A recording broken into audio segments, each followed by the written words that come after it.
Fingers crossed that Instagram is not acting funny. We'll see. What's up? What up? It is another day in the neighborhood, and I am. Here we go with the Instagram. I don't understand. I do not understand why it's doing that. Let me do something.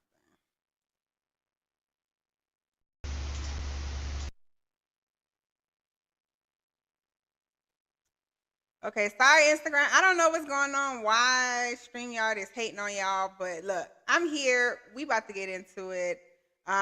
Welcome to another night of Ask Me Anything Questions, Federal Concierge. I am your host, Proposal Pro Coach, not host. I am Proposal Pro Coach, your Proposal Pro Coach.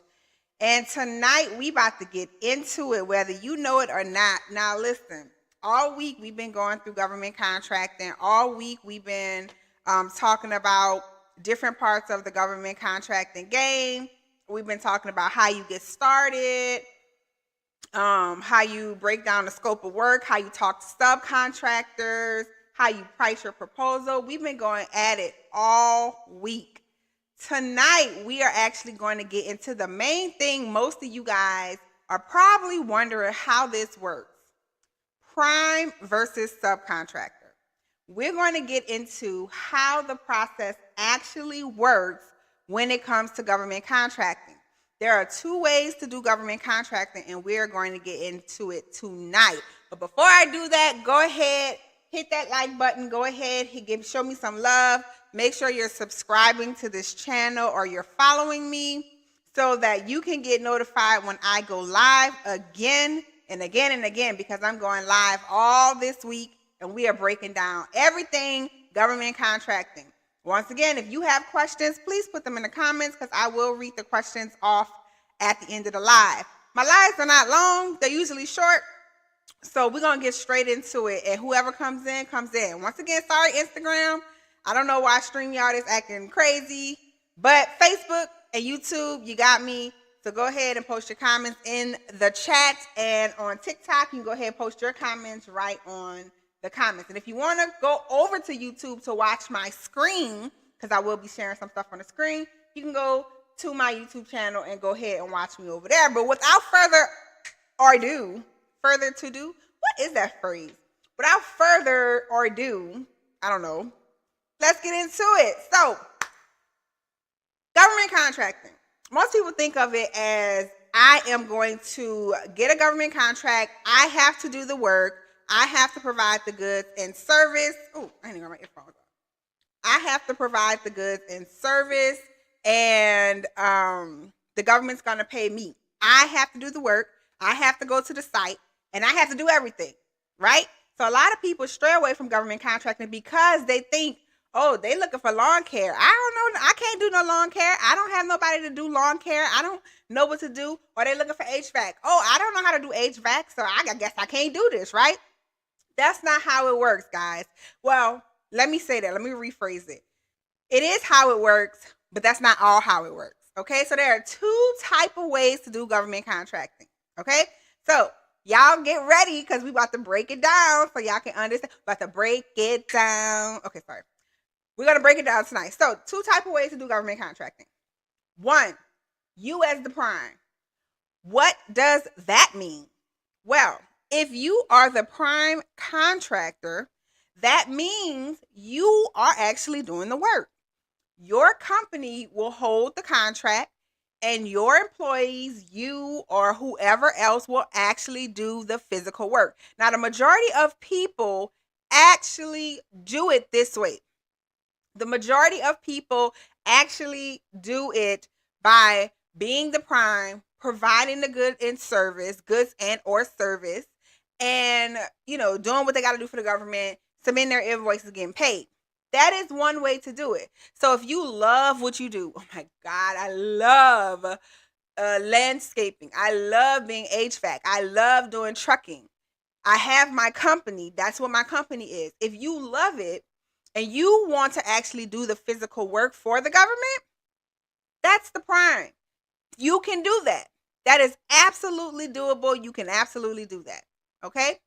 But then there's a second way to do it. That's the way I do it. That's what I call a federal concierge. Now, what a federal concierge is we still the prime contractor. Now, don't get confused. We still the prime, but we like prime and a half.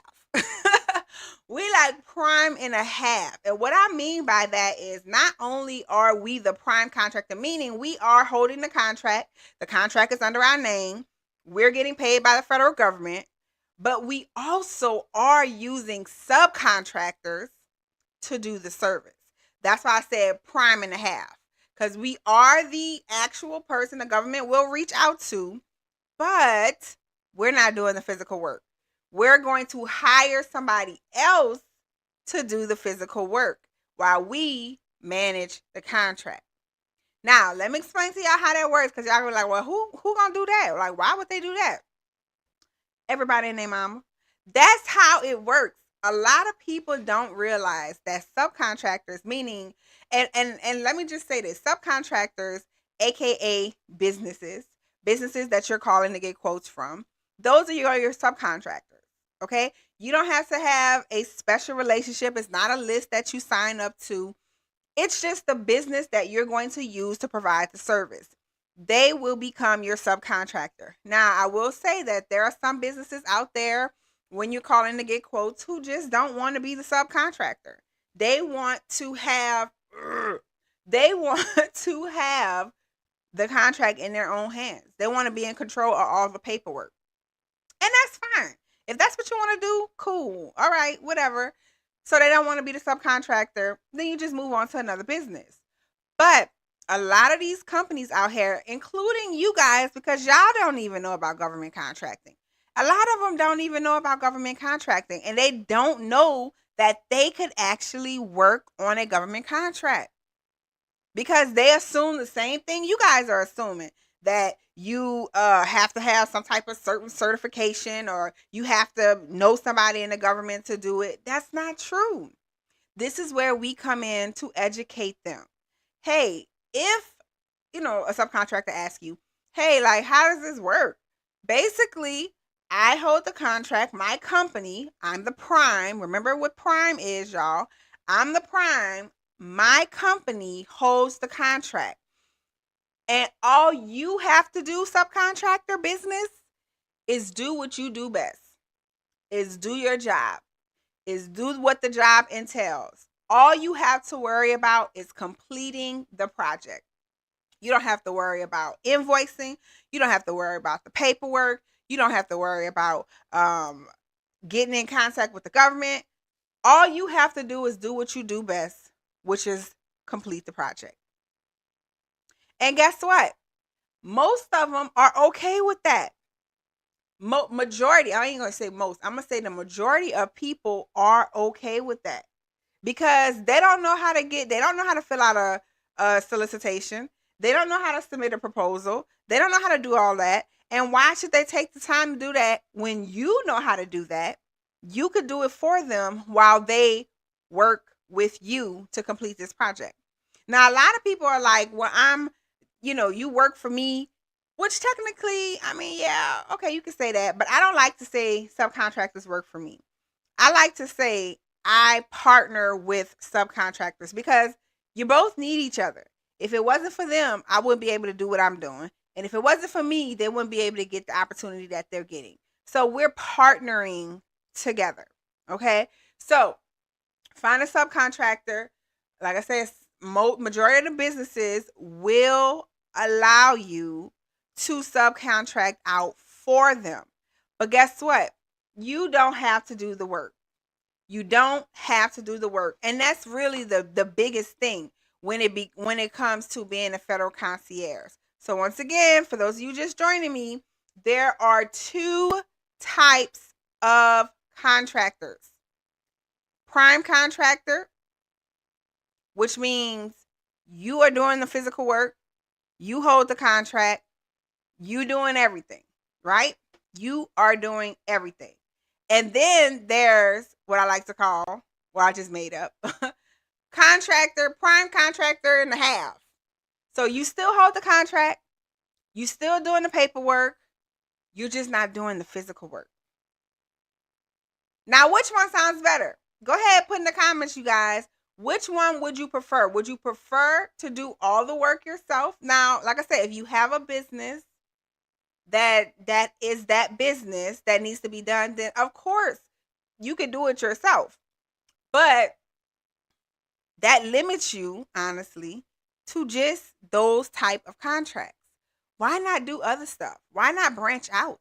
Why not do other things? Because now we know you can look, everybody says sub.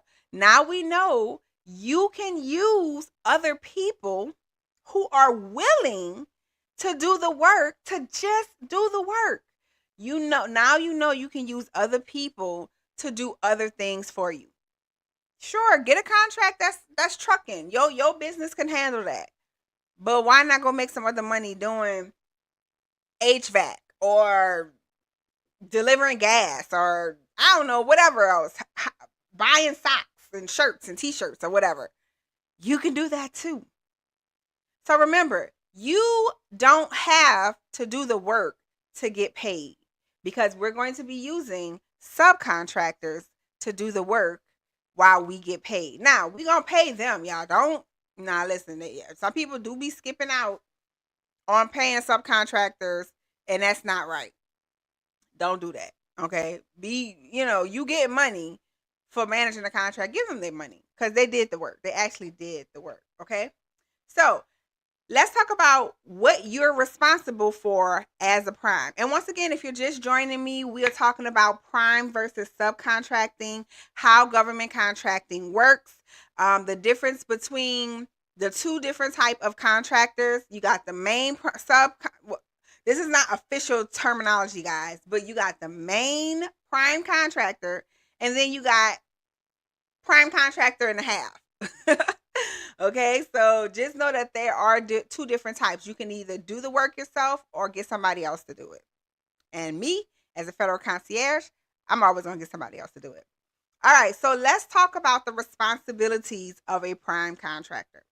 Okay, once again, those two types, you are still considered the prime contractor.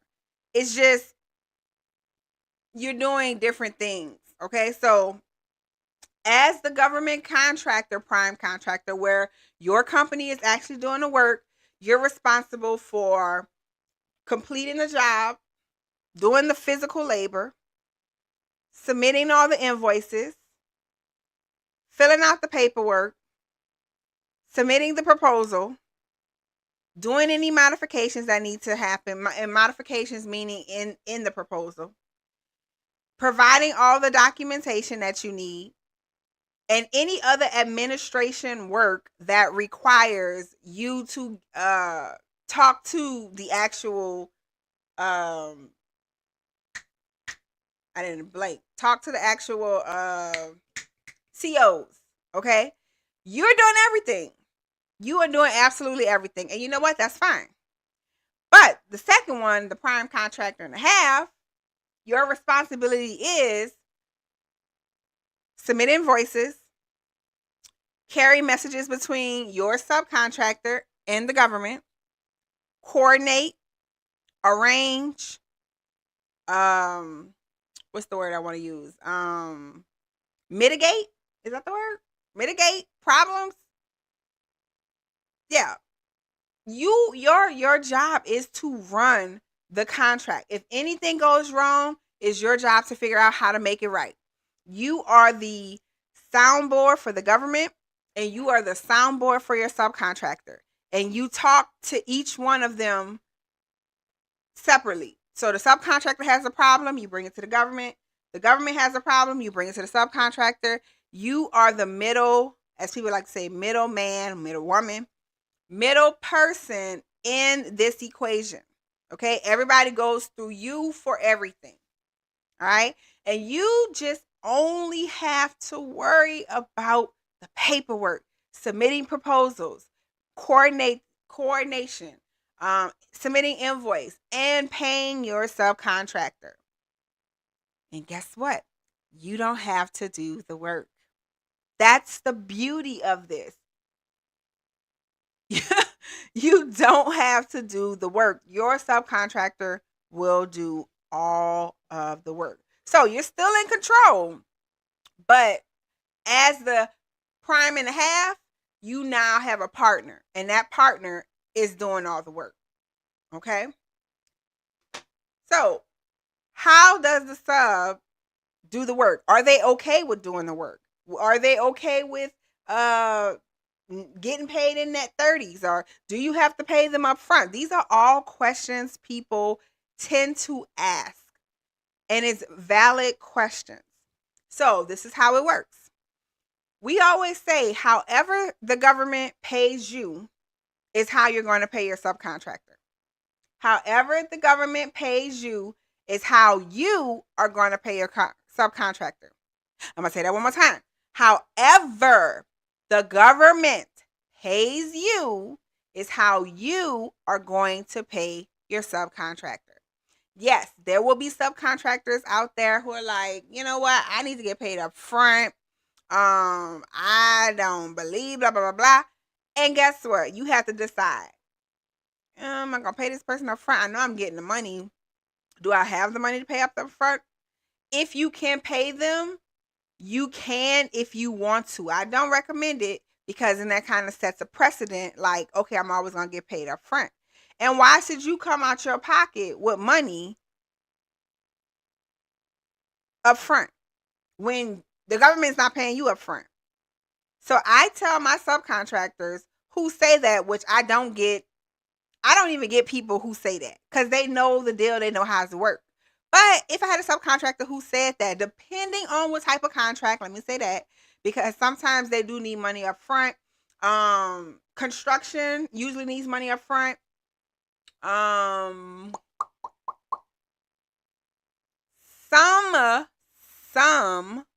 products you need money up front. But really just construction because they got to buy materials. Okay, they got to buy materials. But if my subcontractor says that, you know what I tell them? I say, listen. I say, baby, let me no, don't say that. I say, listen, let me explain to you how this works.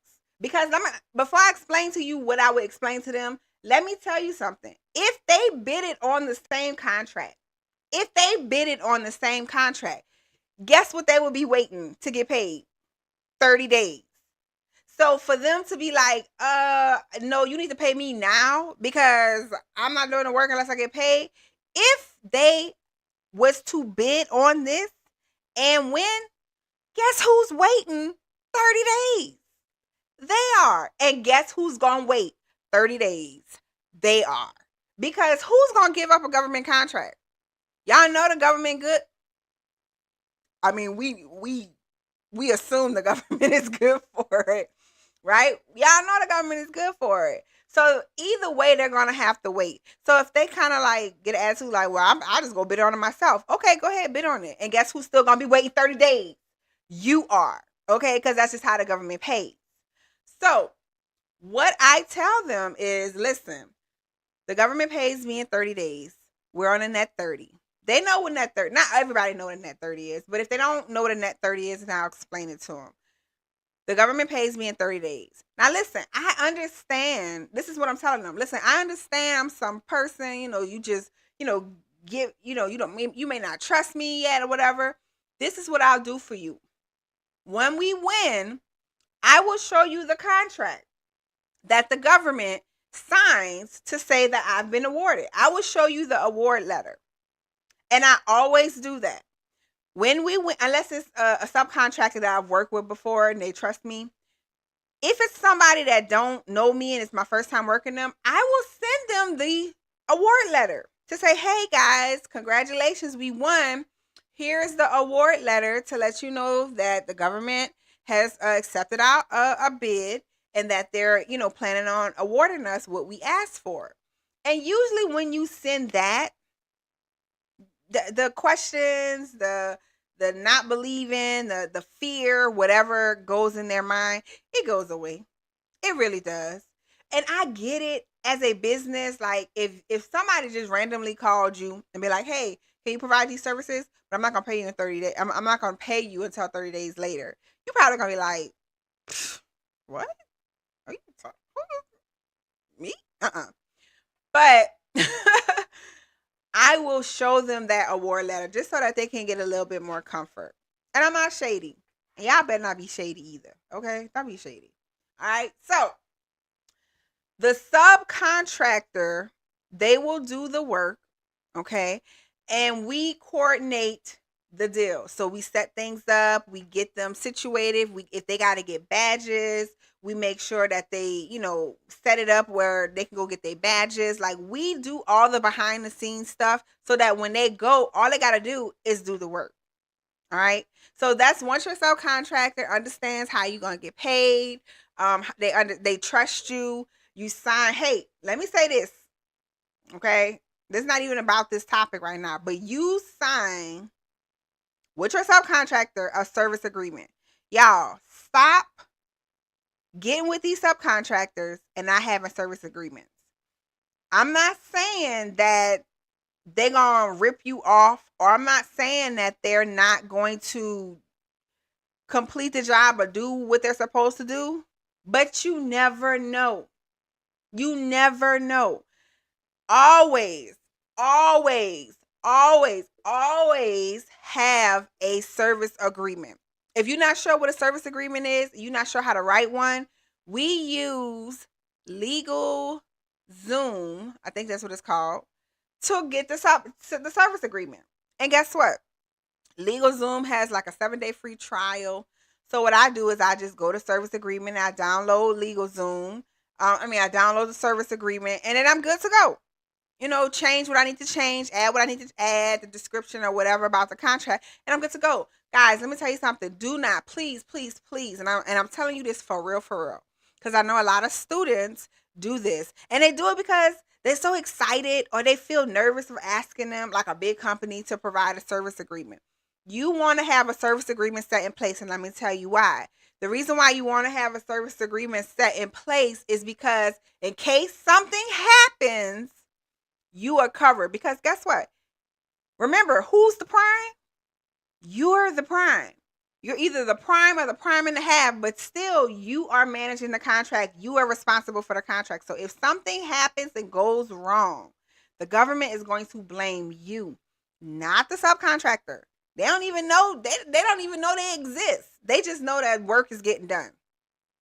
So if something happens, you want to be able to protect yourself from an agreement saying, hey, if you don't complete the work, you'll owe us this, or if you don't complete the work, or if you do a crappy job, we're going to fire you. Like, whatever is in your service agreement, that's what they got to go by. It protects you. So please, guys, moving forward, if you haven't done it, always, I don't care how small the contract is, always do a service agreement. Okay? That was my little tangent on the side. I just want to make sure y'all understood you're always doing a service agreement. But the subcontractor is going to do the work, and you are going to coordinate it.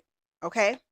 All right, guys. So I'm going to go ahead and answer some questions right now. If you got questions, go ahead and put it in the chat. I am going to get to your questions. We got maybe like 10 more minutes left. But if you got questions, go ahead and put your questions in the chat. I'm going to start with my YouTube questions, and then I'm going to go over to TikTok, okay? So if you got questions, go ahead, throw them in the chat right now, because we're about to answer some questions, and you can ask anything, okay? All right, so question number 1. Let's make male couture.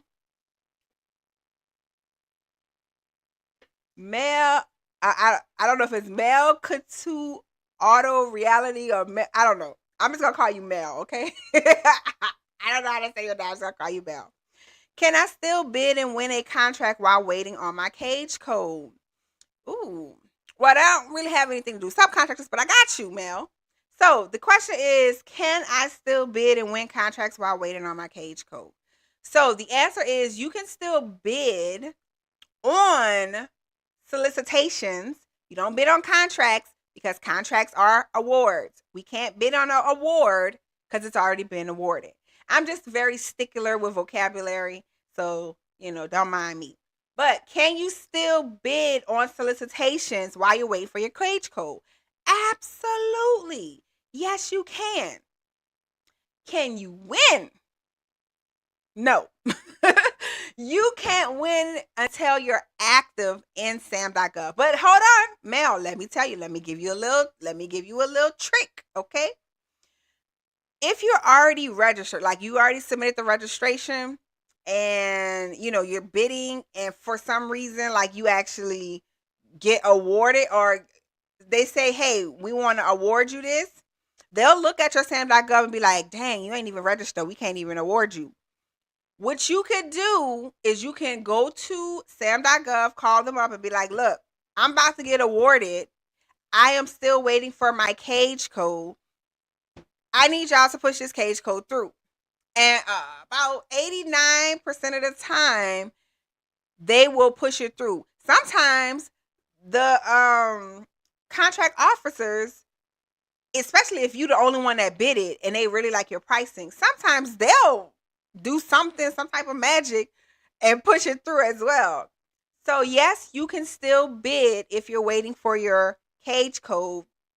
Technically, you can't win until you're active, but hey, I say still go for it, because you never know what happens. Somebody could see your quote, like it, they want to award you, and they'll push your cage code through. Or you can go to sam.gov and try to get your cage code pushed through. So that's what I would say do. Yes, still bid. And it's practice too. So that's really good. That's really good. Good question. All right, so let's see. Just, what's up, Just? Just says, y'all know I'll be abbreviating y'all names.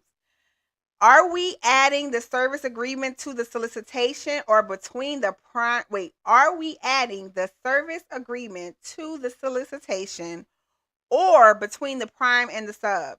Okay, so Just, good question. First and foremost, we are the prime, okay? And we're working with a sub. So that's not two different things. But to answer your question is no, we're not giving them a service agreement in the solicitation. We only give the service agreement when we win the contract. And let me tell you why. Because we're giving them a service agreement before we win. What if we don't win? Now, technically, they didn't sign a service agreement saying that they're going to provide this service. And although most people probably won't do this, they'll be like, well, no, I signed an agreement, so now you're liable for me providing this service. Although they don't have anywhere to provide the service because you didn't win. So the sub agreement is only given to the subcontractor after you win the contract. That's part of your job when you win. That's the part of the management part. So yes, you only are giving the subcontractor the service agreement after you win. Okay.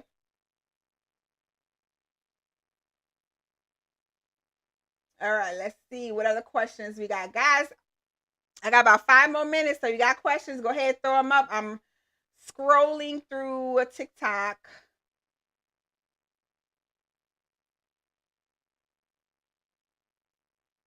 So we can I can answer any questions. Peachy, do I have classes or courses? We'll talk about that in a minute, but yes.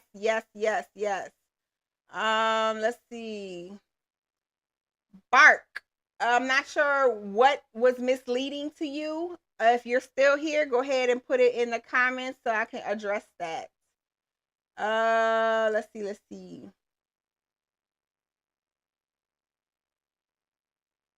IT. IT help, really. Okay, I have a state contract. Can you assist with going federal? Okay, I'm gonna tell you something, IT.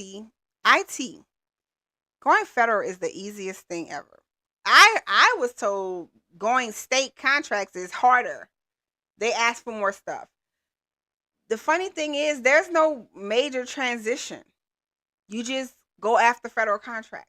You go after federal solicitations. Look, y'all got me saying contracts. Y'all know I'm supposed to be saying contracts. You just go after federal solicitations. It's not like a transitioning type of thing. You don't have to get on a list or whatever. You just literally can go to sam.gov and start bidding on con- uh, federal solicitations. So it's not like a transition.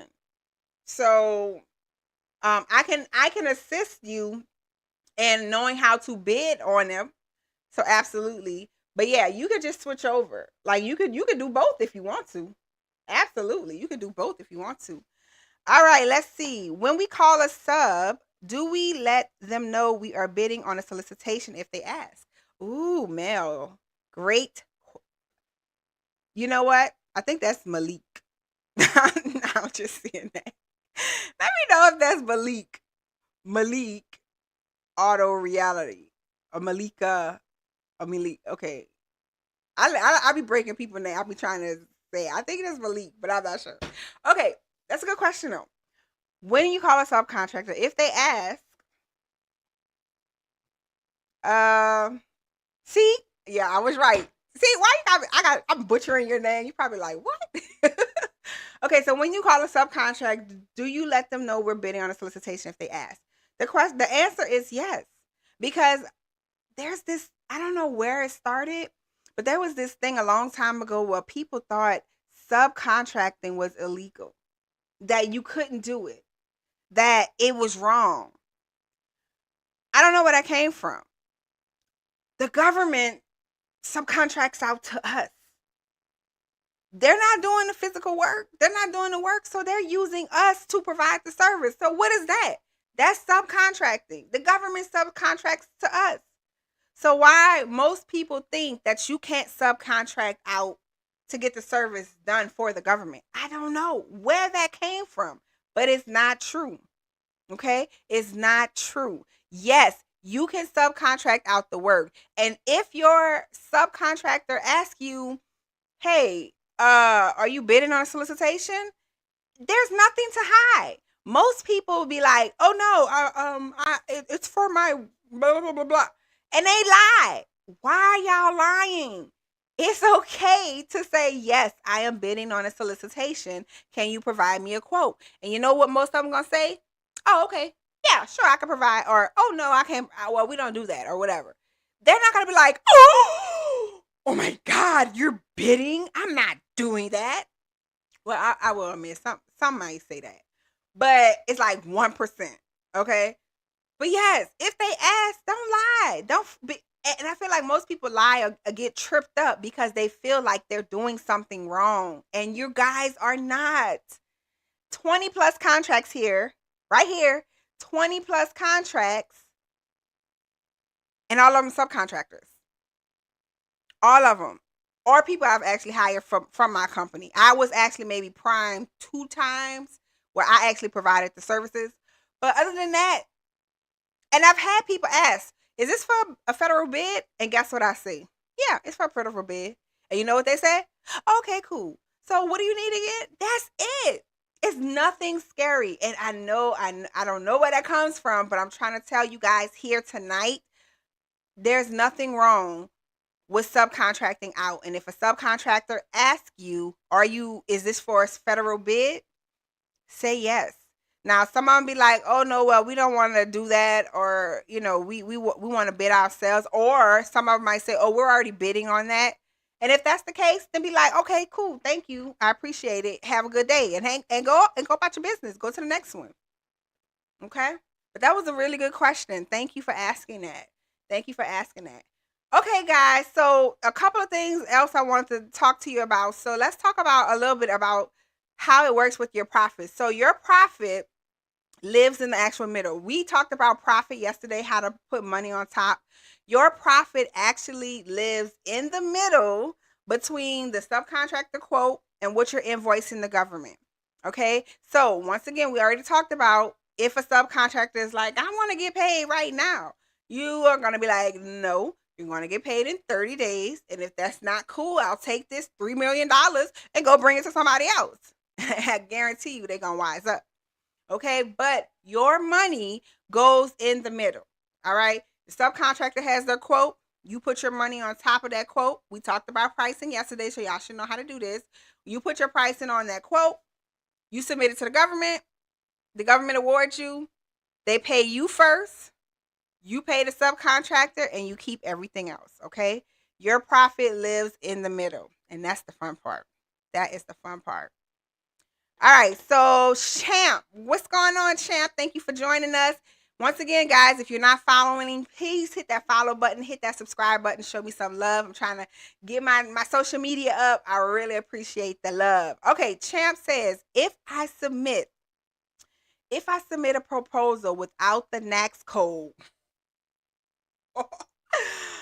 in SAM yet, how long do I have to add it? Oh my God, Champ, y'all. Okay, I'm gonna be 5 more minutes because I'm over time.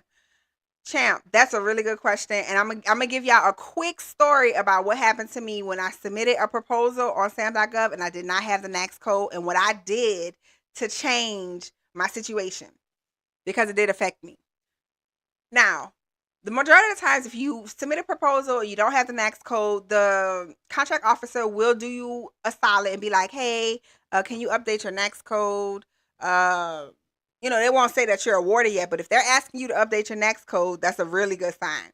So if a subcontractor calls you and say, hey, can you update your NACS code? We don't see that you have the NACS code. Go ahead and do it that date, okay? But some subcontractors are really sticklers, which they're supposed to be. But some contractors are really, not subcontractors, some contract officers are really sticklers. So what they'll do is, if you don't have the NACS code at the time of the submission, they'll throw your proposal out. And that's what happened to me. I didn't have my NACS code. It was actually in the process of being updated. It was not updated in the system. I was technically supposed to win that one. And they told me, well, because you did not have the NACS code, we had to go to the next person because you're supposed to have it at the time of submission. And I couldn't be mad. I was mad. But I couldn't be mad because, technically, I didn't have it. So what I started doing is, I don't care what solicitation I'm bidding on. I don't care if I didn't even win. I don't care if I just thought of the solicitation. I'm going to take the NACS code and I'm going to go put it in my SAM.gov registration.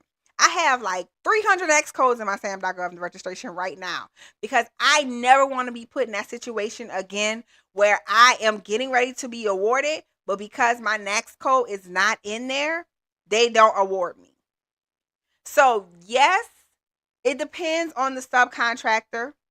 You can still be awarded. Some people will reach out to you and say, hey, go update your NACS code. And some people be like, well, you didn't have it, so we had to move on to the next person.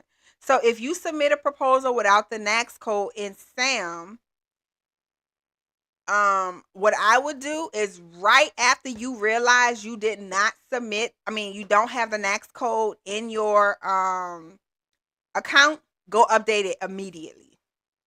Just in case you run into one of those people who like, well, you didn't have it at the time of submission, so it is what it is. So go update it immediately. But what I would do, like I have, just when you're working on a solicitation, just add the NACS code. I don't even care if you don't win. That way you always have it and you ain't got to worry about it again. But that's a good question. All right. Let's see. Malika says, I actually called and got a quote, and one of the subs said, no, we want to bid ourselves. Yeah, it happens. And guess what? I'm going to tell y'all this. If a subcontractor is going to bid themselves, it don't make sense to bid, because they're always going to be lower than you because you're going to be adding your money on top. They're always going to be lower than you. So just say, okay, well, thank you for your appreciated. Good luck. I'm not going to say that, but just let that one go, because it makes no sense to bid if the subcontractor you are using is going to bid as well. Okay. All right, guys, listen, I want to say that this model, the federal concierge model, contracting, the middleman, however you want to call it. I call myself a federal concierge. I have used this for every single contract that I've had. I have built a $1.2 million plus operation using subcontractors. I'm not doing the work.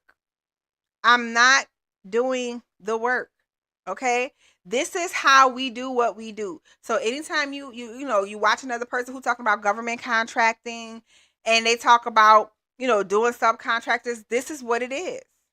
This is how it works. Okay? This is what you want to do. Unless you got a business that you love and you really want to do the work, this is the best way to go about it. And guys, guess what? It's the easiest way. Okay? It's the easiest way. And I don't want to say it's the cheapest way, but it's the more efficient way because you don't have to do the work. And then you can stick your hand in so many pots. It don't even matter. You don't have to niche down. You can do everything because there is a subcontractor out there for every single thing. All right? So listen, you guys. Once again, thank you for joining me. I really appreciate. I hope I gave you some information tonight that you can take away in your journey as a federal concierge. I want to actually invite you guys to join me at my 3-day intensive Watch Us Submit, where we will be actually going through this process, going through the whole steps, the model, and submitting a real proposal live and in person. Okay, this 3-day intensive will take you through every single step of the submitting process. If you're in this game and you've been waiting and you've been trying to figure it out on your own, you no longer have to do that.